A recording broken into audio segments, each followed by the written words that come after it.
Guys, good morning. I hope you guys are all feeling well. I know the flu is running rampant around families in our co-op, so hope you guys are feeling okay. Let's jump in and finish chapter 4. So last week, if you were in class, and hopefully if you weren't, you've watched the video, or at least read through the first half of chapter 4, we talked about electron configurations, and we moved into Lewis structures. So electron configurations, if you remember, show us where our electrons are at. So if we wanted to write the electron configuration for, say,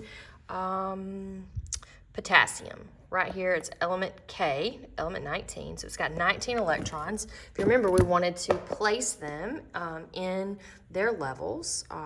We would start with the first level, and it's got an S room, and that's it. It can fit 2 electrons, our S room. Then we would go to the second floor, and the second floor also has an S, but it also has a P, and the P can hold 6. So if I were to stop right now, the electron configuration that I would have would be our electron configuration for whatever element has 6, 7, 8, 9, 10 electrons. So if I look, it's going to be a noble gas, and I know that. Oh, I left off a big 2 right here.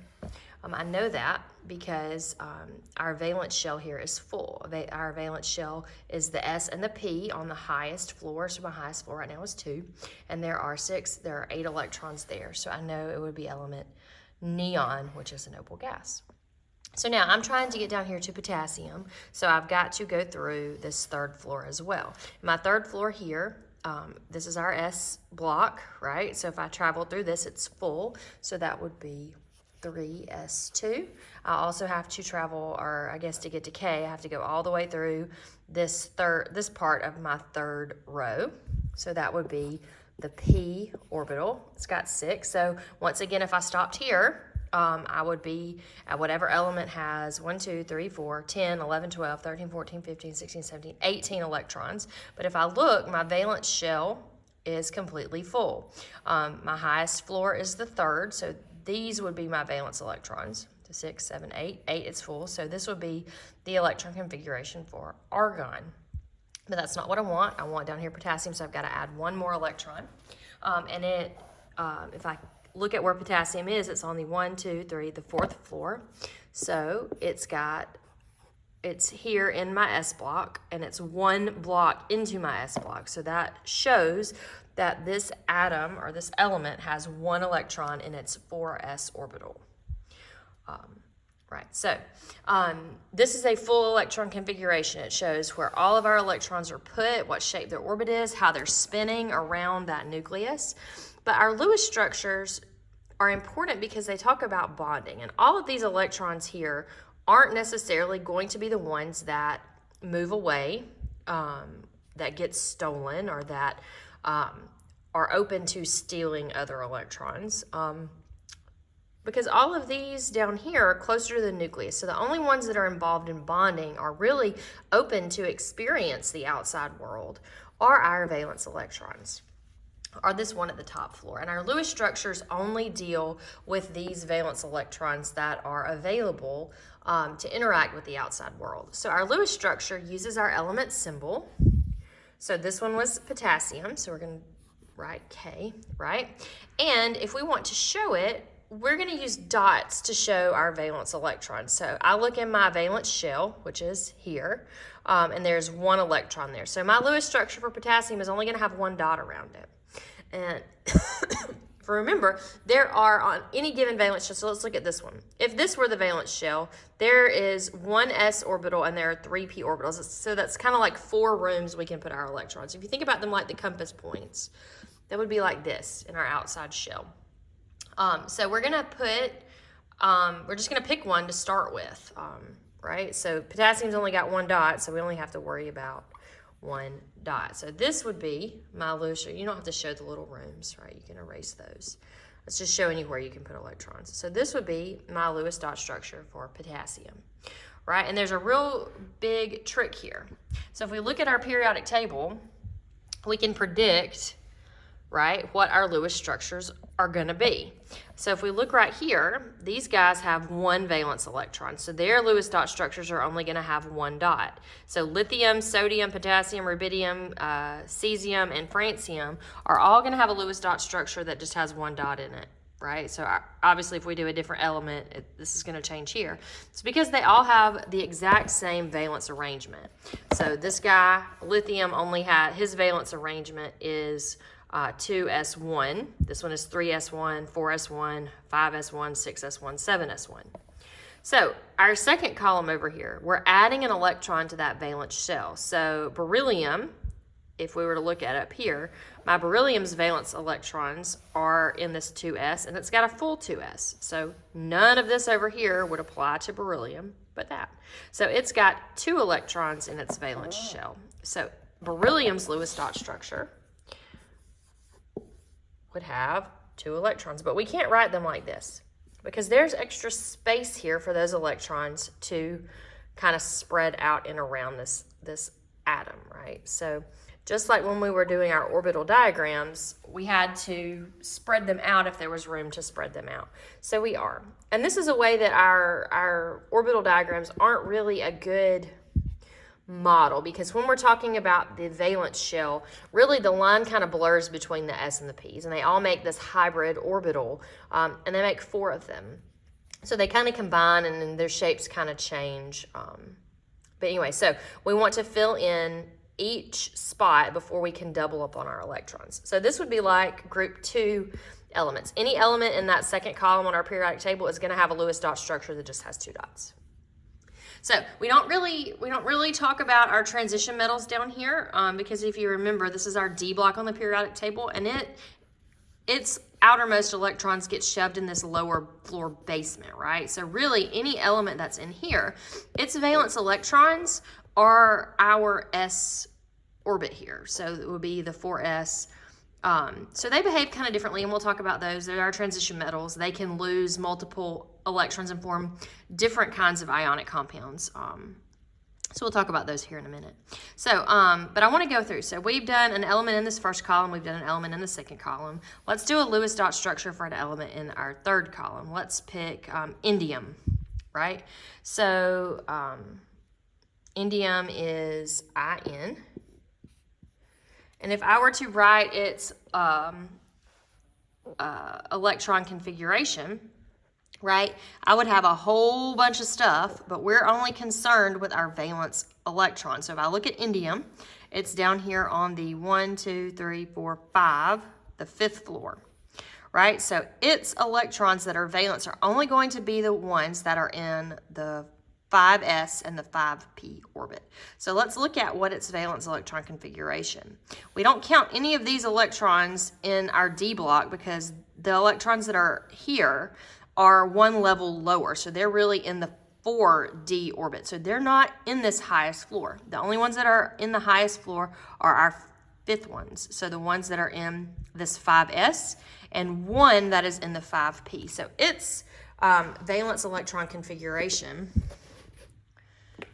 just write it right here, would be 5s2, 5p1, because indium is one block into our p block, and we're on the 5th floor, or the 5th row, the 5th period, 1, 2, 3, 4, 5. So it's got one electron in its 5p orbit. So this would be, so if we add those up, that's 1, 2, 3, that's 3 valence electrons, so 3 dots. I pick a point to start with. We'll pick here this time just for kicks. 1, 2, 3. So this would be our Lewis dot diagram for indium. Okay, so any element that is in that group 3, right, is going to have a Lewis dot structure that only has 3 dots. You guys see in the pattern? Hopefully you are, because there very much is a pattern. That's why it's called the periodic table of elements. These patterns occur periodically. So let's look at group 4, so our 4A right here. Let's do carbon. So carbon, we're drawing its Lewis dot structure. Let's look at its valence electron. So here carbon is, it's 2 blocks into our P block over here, our P section. So this means that the electrons that are over here, each one we add is in a P orbit. So its valence floor, if we count down, 1, 2, so it's on the second period. So it has 2 floors to its electron configuration, 2 kind of levels, and it's got 1, 2, 3, 4 electrons in its valence shell. If we did its electron configuration, it would be 2s2, 1, 2, 2, p2. So a total of 4. All you have to do is count 1, 2, 3, 4. And I'm going to draw 4 dots around carbon. 1, 2, 3, 4. Nitrogen is in column 5. So let's do nitrogen. So hopefully you're seeing now that you can predict how many dots are going to be around nitrogen. If I'm looking 1, 2, 3, 4, 5, because it's in the 5th column, it's got 5 valence electrons. So now if I pick a point to start, 1, 2, 3, 4, and now I can double up, 5. So this would be our Lewis dot structure for an atom of nitrogen. Let's pick sulfur. So sulfur is in our group 6, and it has 6 valence electrons, right? 1, 2, 3, 4, 5, 6. So now 1, 2, 3, 4, 5, and 6. I know I didn't do that in the right order, but you would add them around and then you would start doubling up. So you can actually use our periodic table. It's okay if you don't understand any of what we just did, as long as you understand this. To figure out its valence electrons, all you have to do is count over. You don't count the middle, you just count the ones on this part that goes up and this part that goes up over here. It's being our S block and our P block. Or you can look at its group number, right? So group number 1A has 1 valence electron. 2A has 2 valence electrons. Now, on some periodic tables, they start calling these 13, 14, 15, 16, 17, and 18. That's fine. Just remember the 1's digit in our group number is the number of valence electrons. Right? So if your periodic table, I'm not sure if the ones I gave you guys had this labeled 13, 14, 15, 16, 17, 18 or not. It probably does. But anyway, so the 1's number is the number of valence electrons. So our noble gases have 8 valence electrons. Their Lewis dot structure will have 8 dots around it. Okay, so pretty easy. So we're going to use these Lewis dot structures now to kind of do some predictions. So obviously these atoms up here, let's just look at beryllium and potassium for a minute. So these guys right here don't like to be like this. They want to have a full valence shell because that's kind of where the harmony, because you remember these electrons are really traveling like waves. And if you kind of think about it like music, if you guys are musical, there is like a chord that sounds harmonious. Right? There are certain sounds that don't sound good together. These would be sounds that don't sound good together. We want a chord, we want something beautiful, and to do that, we have to have all of our electrons paired in this kind of magical full valence structure. So right up here, to be a full valence shell, so remember this one was for our potassium. Let's erase beryllium, we'll do him in a minute. So if we look up here, our potassium has kind of 2 options to have a full valence shell. It could steal 7 electrons in order to turn its valence electron arrangement to, so it would take 7 and it would be like this and would have a charge of -7 because it took 7 extra ones, and then we would show its valence shell like this. But that seems really weird. That seems kind of hard to do, right? And we hardly ever see ions that have huge, giant charges like that. It just hard. It's hard. That would be a hard work for this potassium ion. And we know elements and things are kind of lazy, right? The stuff that's going to take us the least amount of energy is what we're going to do, right? Even with us. Right? It takes a lot of effort for us to get up off the couch and do our chemistry work every day. If we didn't have people pestering us to get it done, it probably wouldn't get done, right? The other option that our potassium ion has is to lose this electron. If it loses this electron or donates it or kicks it to the curb, if you will, our electron configuration would be this. And look, this is a full valence shell. right? Yes. So is it going to be easier for potassium to lose one electron, to pop off one electron, or is it going to be easier for it to try to find 7 and take 7? It's going to be way easier for it to just lose that one, shake off that excess weight, and be full like this. So our potassium, when it does that, it has lost an electron. So now it has, look at potassium, it has 19 protons, but only 18 electrons. So remember, in a neutral atom, all of our positives and all of our negatives cancel out. But now we have lost an electron. We've lost the negative sign, right? So now we only have 18 of these protons being canceled out. So the difference here is 1. And we have 1 extra plus. So that means our electric charge for this matter, this atom right here, is going to be a +1. So it had 1 valence electron. It's going to lose that 1 valence electron and form an ion. So this would be a positive ion. So we call positive ions cations. Any metal will form a cation. So that would be anything that is on the left side of our periodic table will form a cation, positive ions. Anything that is on the left side of our periodic table, these kind of blue ones up here, are going to form negative ions. And let's see why. So let's look at fluorine, for example. F.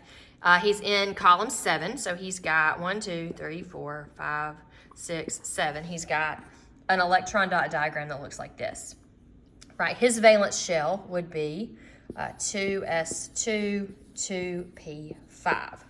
Now, remember, he's just like our potassium up here, but he's on the opposite end. He has a whole bunch of electrons already.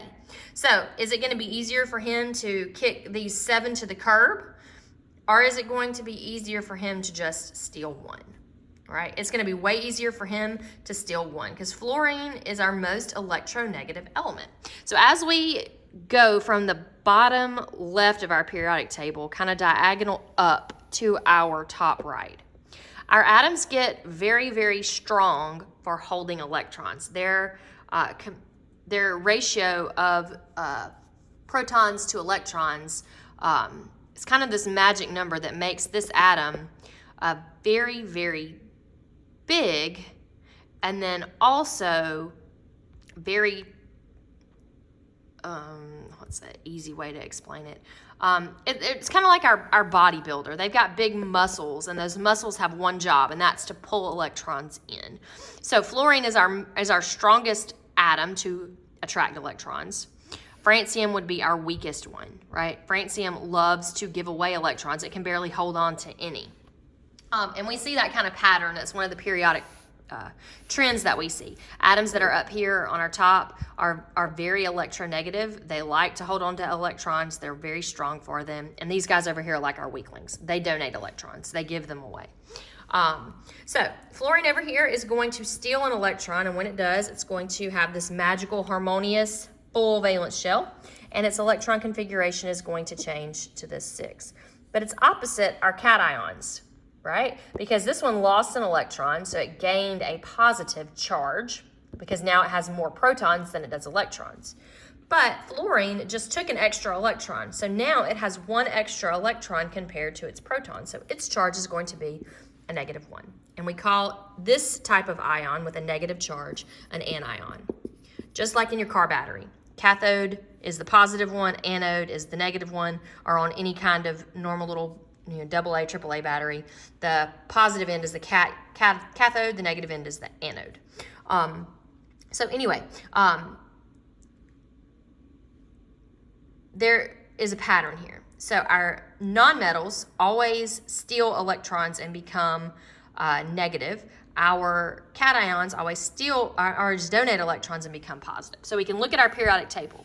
These guys over here have 1 electron to donate, so they become +1. These guys over here, beryllium, magnesium, calcium, have 2 electrons to donate, so they have a charge of +2.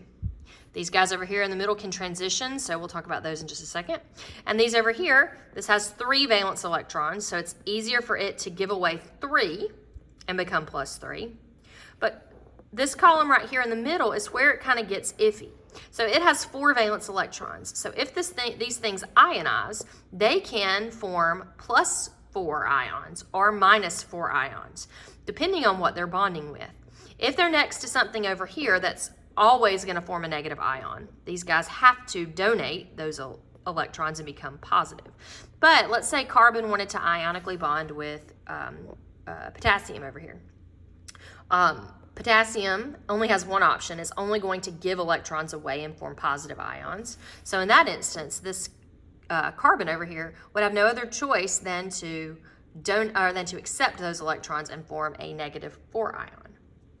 It's because it's right in the middle. It's as equally difficult to steal 4 as it is to gain 4. So there's kind of 2 options depending on what it's close to, what other kind of matter it's interacting with. Now our nitrogen over here is the tipping point, so it's easier for nitrogen to steal 3 than it is to give away 4. So these guys are going to form -3 ions. These guys are going to form -2 ions because they've only got to have 1, 2 to get to our full valence shell like this column. Fluorine is only 1 away, so it's only going to steal 1 electron to become like neon. So all these guys in this column always form -1 ions. Over here, these guys don't form ions at all because they're already full. There's nothing driving them to bond or interact with the outside world because they're the stuck-up nobility, the noble gases. Okay, so hopefully that's clear because we've got one more thing to do, and that's talk about this type of bonding between cations and anions. So there are 2 main types of bonding. We've got covalent bonds and we've got ionic bonds. And hopefully you see this word here, ionic, the root here being ion. So this type of bonding occurs when we have cations and anions, or when we have metals bonding with nonmetals. So anytime you look at a perspective compound and you want to know if it's ionic or covalent, if it's got a metal in it, boom, automatically it's got to be an ionic bond, and our electrons have transferred from one atom to the other, forming these ions that then make our 2 atoms attracted to each other. So looking at now, we want to be able to use these charges to predict what our chemical formulas are going to be and talk about naming these guys. So we'll take fluorine and potassium as our first example. So let's do it right here. So we want to look at what would happen if we have, if we had potassium with a charge of +1. And you can kind of see this written several different ways, just depending on the stage. You can see it written +1, 1 plus, just a plus sign. They all mean the same thing. That means that this thing has lost 1 electron and has become a positive ion. And then we see the same thing for F. So it's got a -1. It's got a -1 charge. So when these things come together, our ionic compounds have to be electrically neutral, right? So that means our number of positives have to cancel out our number of negatives, kind of like a neutral atom with protons and electrons.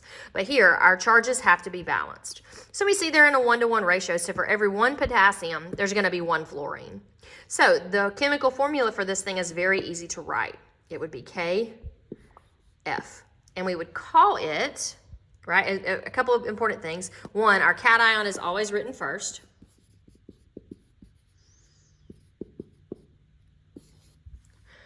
Our anion always comes second.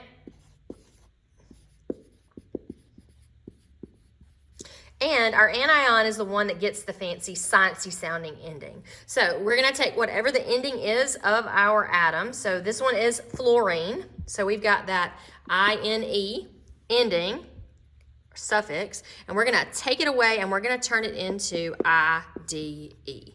That's the sciencey sounding one. So the name for this thing, our cation that comes first, his name is just the same. So potassium. And then we've got fluorine. So you can just, if you want to get in the habit of, as you're practicing this, fluorine, right? So potassium fluorine doesn't sound right. You'll very much start hearing, you'll get an ear for this. So our fluorine, this goes away.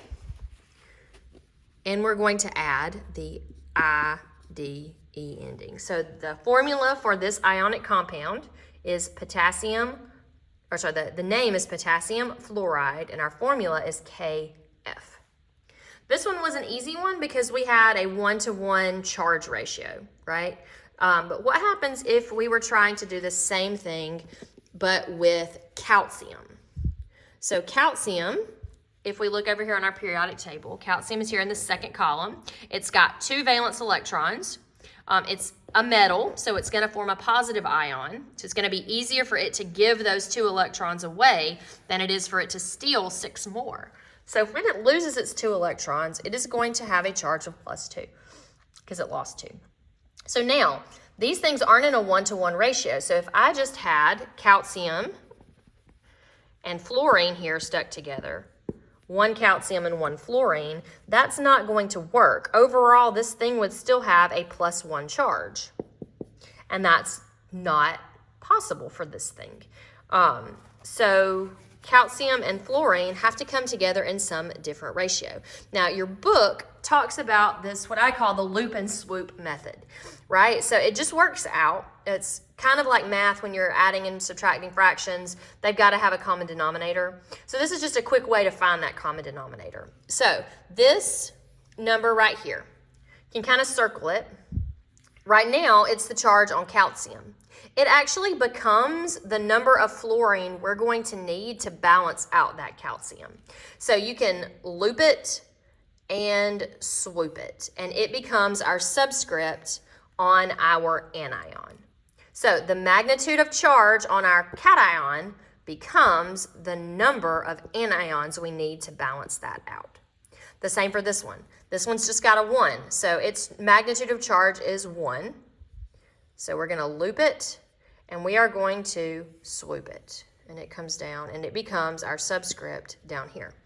But when we write subscripts, we don't have to include 1s. So the formula for a neutral one of these would be CaF2.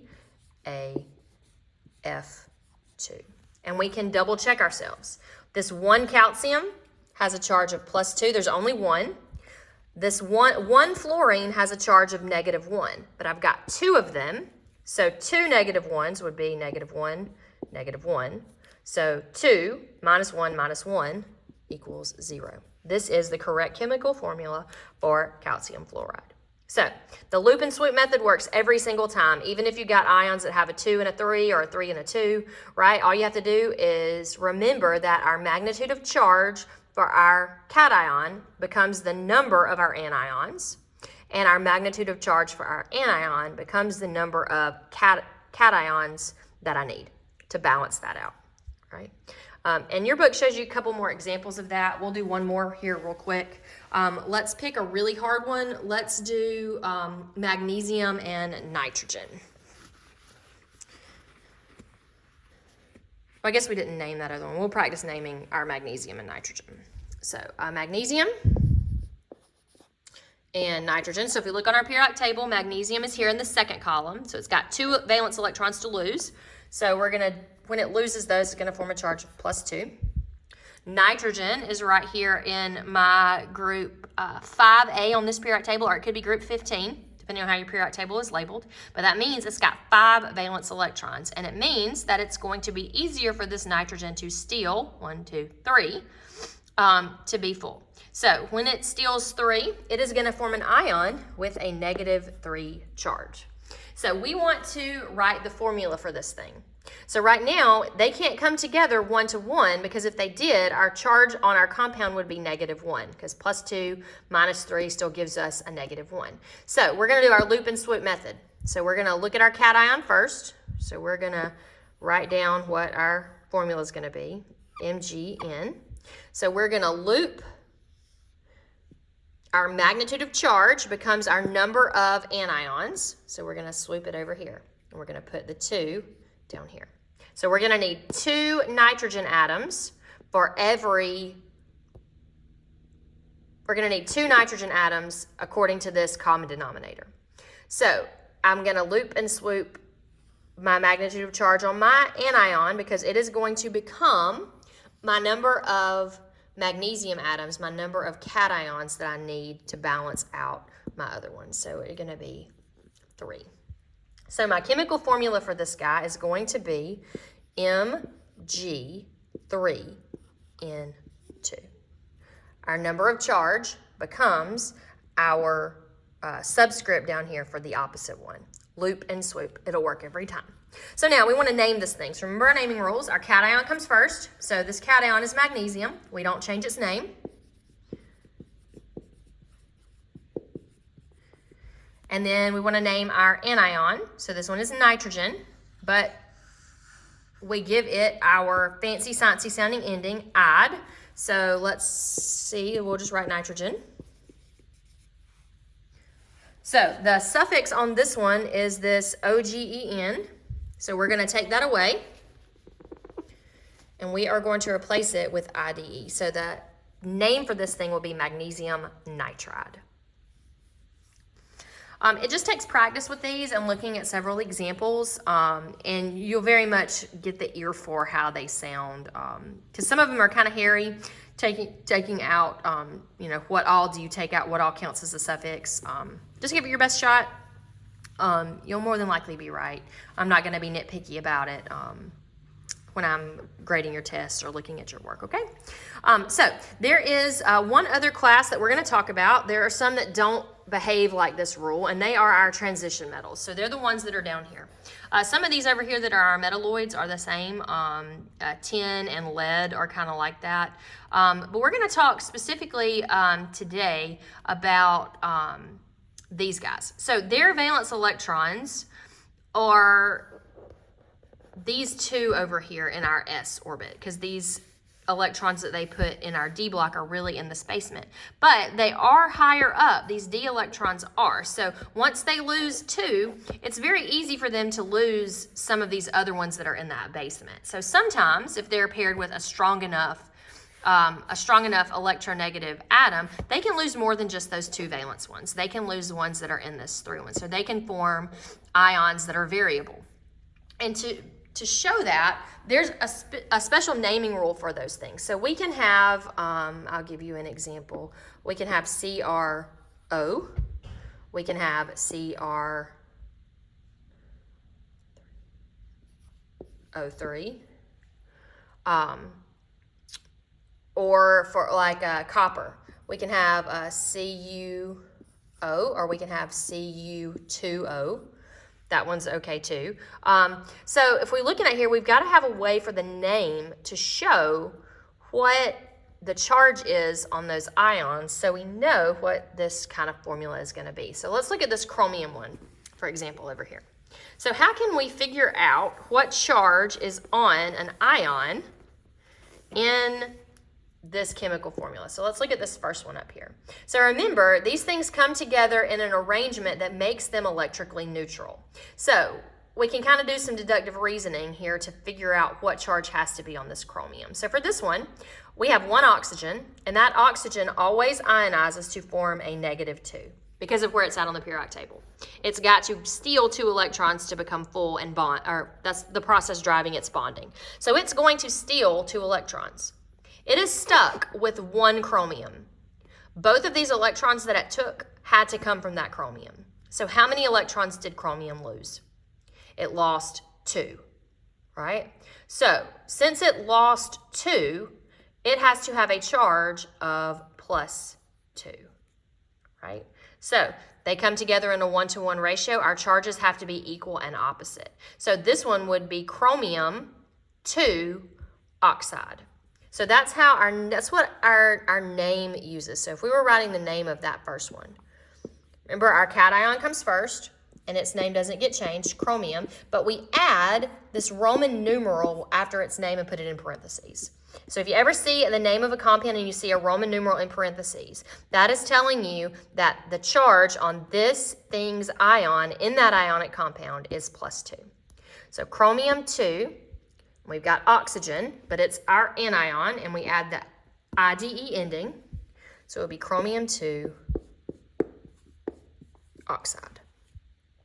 This one down here is not chromium 2 oxide. So if we look right here, if we've looped and swooped it, we've got to undo our loop and swoop. So if we remember, when we loop and swoop, our magnitude of charge on our opposite thing, so we'll do it down here, Cr2O3, was this number was the opposite ion's magnitude of charge. So this is telling me, if I undo my loop and swoop, that this 2 right here was the charge on my oxygen atom. It's telling me that this right here was the magnitude of charge on my chromium ions. So it will be -3. Really here, this is just a simplified way of finding a common denominator. So if we look at 2 and 3, the common denominator there is 6. So that means that in this compound, we had a total of +6 and -6, right? So if we had 3 oxygens, they've got to add together to give us -6. So that means each one has a charge of -2. The same over here. We have 2 chromium atoms. They have to add together to give us a +6. So that means each one has to have a +3 charge.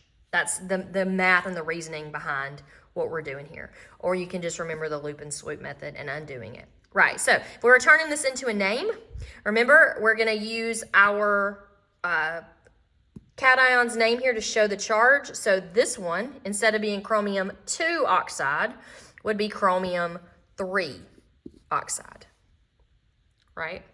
So hopefully that was kind of a good intro to this. So this is really all that is in our chapter 4. There is a little bit at the end about our ions being electrolytes. So water has regions of partial charge, and then we'll be done. So water here has a partial positive and a partial negative to it, right? So when we have ionic compounds, which are composed of pluses and minuses, when we put them in water, this partial charge on water allows our ions to actually break apart when they're in this dissolved form. And when they do that, I'll show you a picture. These chromium ones are kind of complicated, so we'll look at a simpler one. We'll go back to our KF. Right, so this symbol, remember, this thing is composed of K plus and F minus ions in a 1-to-1 ratio, because this is their chemical formula, potassium fluoride. So when water comes in, it's going to break apart these 2 ions and let them kind of flow independently of each other. So we're going to have K pluses floating around over here and F minuses floating around over here with water with H2O in between.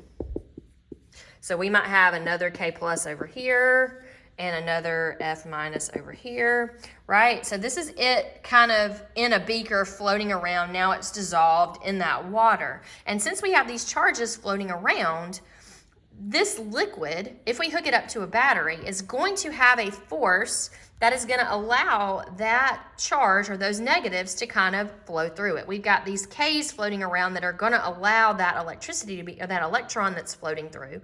It's all a battery supplies is a flow of electricity or flow of electrons. It's going to allow that electron to be pulled through that liquid or pushed through that liquid. If a fluorine ion is floating in there, it's going to push that electron away. The K is going to attract that electron. So our ionic compounds, when we put them in water, they break apart and are electrolytes. They allow our electricity to flow through them. If we put a substance that was not ionic, that didn't have any charges, like CH4. CH4 we'll learn next time is covalent. If we were to put it in water, there's no forces in here. There's no positives and negatives that are going to allow that electricity to be pulled or pushed through that area. So ionic substances, all ionic substances conduct electricity when dissolved. And that is one of their properties. That's how scientifically in the lab you could identify whether a substance is ionic or covalent if it conducts electricity in its liquid form. So that's it. We finished chapter 4. So your assignments for the next few days are going to be to review chapter 4. Send me a little reflection if there are things that you need help with in class on Thursday. And it looks to me like we're going to be taking a test on this on Friday. So let me know if you guys have any questions. Feel free to text me, email me, and I will answer any questions that you have. Thanks, guys. Bye.